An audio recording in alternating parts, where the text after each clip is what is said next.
நம்மோடு பேசுவதற்காக மூத்த பத்திரிகையாளர் திரு துக்ளக் ரமேஷ் இணைப்பில் இருக்கிறார். அவரோடு பேசலாம். வணக்கம் சார். அண்ணாமலை புதிய மாநில தலைவருக்கான போட்டியில் தான் இல்லை என்று பேட்டி அளித்திருக்கிறார். உங்களுடைய கருத்து என்ன இது பற்றி?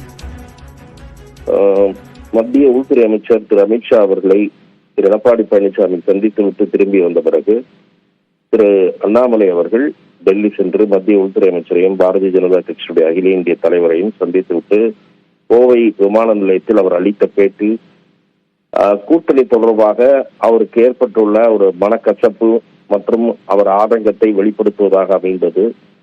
என்னுடைய பழைய கருத்தில் மாற்றம் இல்லை என்று ஒரு கருத்தை சொன்னார். அது தவிர நான் தொண்டராக இருந்து பணியாற்ற தயாராக இருக்கிறேன் என்று சொன்னார். இந்த கருத்துக்கள் மூலம் அவர் அதிமுகவுடன் கூட்டணி இருந்தால் தலைவர் பதவியில் தொடர்வதை விரும்பவில்லை என்று வெளிப்படுத்தினார். ஆகவே அதை நோக்கித்தான் இப்போதைய செய்திகள் வந்து கொண்டிருப்பதாக நான் கருதுகிறேன். அண்ணா திராவிட முன்னேற்ற கழகத்துடன் பாரதிய ஜனதா கட்சி மேலிடம் கூட்டணியை உறுதிப்படுத்தக்கூடிய சூழல் அடுத்த சில தினங்களில் உருவாகலாம் என்று எதிர்பார்க்கப்படுகிறது.